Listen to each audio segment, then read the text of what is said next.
Claude certified architect exam ప్రిపరేషన్లో ఈరోజు మనం 3 యాంటీ ప్యాటర్న్స్ డిస్కస్ చేయబోతున్నాం.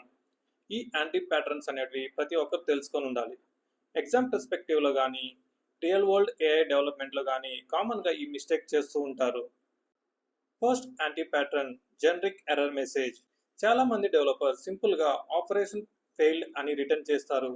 ప్రాబ్లం ఏంటి అంటే క్లాడ్కి యాక్చువల్ ఇష్యూ ఏంటి అనేది క్లారిటీ ఉండదు. అందుకే మనం స్ట్రక్చర్డ్ ఎర్రర్ మెసేజెస్ని రిటర్న్ చేయాలి. Like is error, error category, retry information, contacts అని రిటర్న్ చేయాలి. అప్పుడే ఏజెంట్ నెక్స్ట్ యాక్షన్ని కరెక్ట్గా డిసైడ్ చేయగలదు. సెకండ్ యాంటీ ప్యాటర్న్ యాక్సెస్ ఫెయిల్యూర్ని ఎంటీ లిస్ట్ లాగా రిటర్న్ చేయడం. సపోజ్ కస్టమర్ ఆర్డర్ ఫేస్ చేస్తున్నాం అనుకోండి, పర్మిషన్ లేకపోతే ఎంటీ లిస్ట్ రిటర్న్ చేస్తే క్లాడ్కి ఆర్డర్ లేవు అని అజూమ్ చేస్తుంది. కానీ యాక్చువల్ ప్రాబ్లం డేటా లేకపోవడం కాదు, యాక్సెస్ పర్మిషన్ లేకపోవడం. కాబట్టి యాక్సెస్ డినైన్ అని ఎక్స్ప్లిసిట్గా రిటర్న్ చేయాలి. Third anti pattern one agent with too many tools.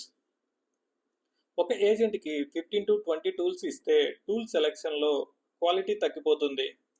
Best practice ఏంటంటే స్పెషలైజ్డ్ ఏజెంట్ క్రియేట్ చేయడం. అంటే ఫర్ ఎగ్జాంపుల్ మనం ఒక కస్టమర్ సపోర్ట్ ఏజెంట్ని బిల్డ్ చేస్తున్నామంటే order agent, billing agent, shipping agent అని డిఫరెంట్ ఏజెంట్లు క్రియేట్ చేసి వాటికి స్పెషలైజ్డ్ టూల్స్ అసైన్ చేయడం. వీటన్నిటిని ఆర్కెస్ట్రేటర్ ఏజెంట్ కోఆర్డినేట్ చేస్తుంది. Day 4 completed. అలానే ఈ వీడియో నచ్చింటే లైక్ చేయండి అండ్ మీ ఒపీనియన్ కామెంట్లో మెన్షన్ చేయండి. ఇలాంటి కంటెంట్ కావాలనుకుంటే వెంకట ఆదినాన్ని సబ్స్క్రైబ్ చేసుకోండి. Will see you in the next video.